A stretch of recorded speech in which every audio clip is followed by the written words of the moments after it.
ESPN has a list of the top players in college football.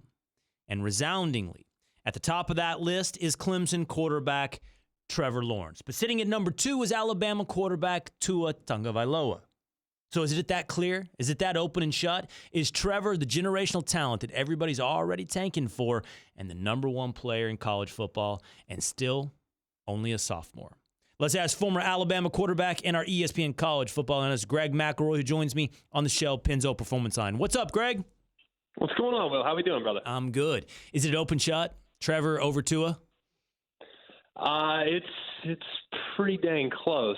I don't think it's as obvious as some people have suggested. I just think Tua, if given an entire season where he was at 100% health, maybe it'd be a tougher call, but since he was banged up for a majority of last year, and of course Trevor had the last laugh at the performance he did in the national championship, I can see why it'd be pretty clear-cut as of right now with Trevor at 1, Tua at 2. Well, let's put it into context. You played quarterback at Alabama. I spent the first part of my program today, Greg, talking about Andrew Luck. That has he really lived up to expectations? But the point of that is a heavy burden of that on the expectations, which was he was the greatest thing to come out since Peyton Manning. Not just a franchise quarterback, but perhaps the best quarterback in the NFL you were drafting. Is Trevor Lawrence in that category to you? Is he that kind of quarterback as the NFL takes a look at him 2 years away? Yeah, I mean, he is a can't-miss, bona fide first overall type of player. And honestly, you look at Luck, I mean, I for one, have always felt like he gets a bit of a bad rap. He was on an absolutely atrocious team that didn't know how to protect him until last year. So, but he somehow managed to make the playoffs annually. So I am very much a Luck apologist. I love him. I think so do you put Luck in like the tier? Like, my argument is this. He's a tier 2 quarterback. He's in the same range of Matt Ryan and Russell Wilson, but he needs to live up to expectations. Get up in that Brady, Rodgers, Breeze range. And it's time. It's year 8, man. It's time to do that. But do you already have him up in that top group? No, not yet. But I think with, a year where he's not going to have aches and pains, he's another year removed from surgery. I mean, I think he's closer to, I would take him over Matt Ryan all day long. Russell Wilson is a little bit more of a challenge. I like Luck's size, stature, and durability potential, but Russell has been healthy for his entire career, never gets hit.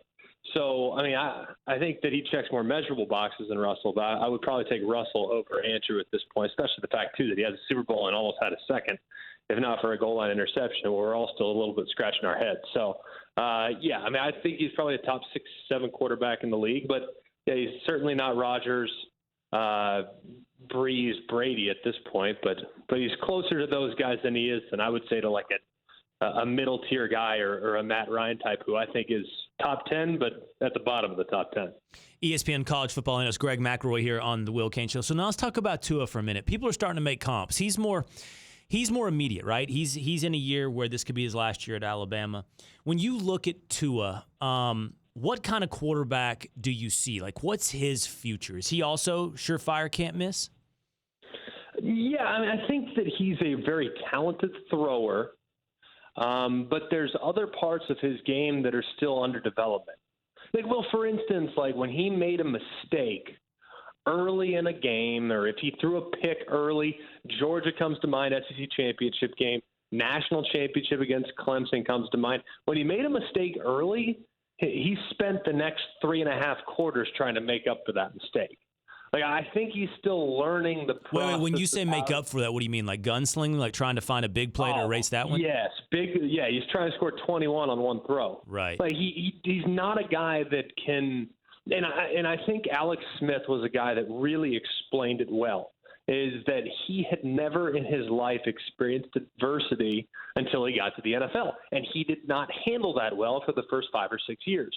But eventually, he learned. He got Harbaugh, and he turned into one heck of an NFL quarterback and has had a remarkably lucrative career.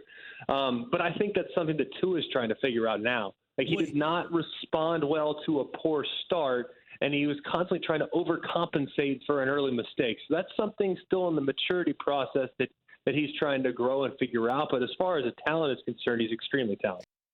We're so glad you're watching ESPN on YouTube. For more sports and analysis, download the ESPN app. And for live streaming sports and premium content, make sure you subscribe to ESPN Plus. We'll see you there.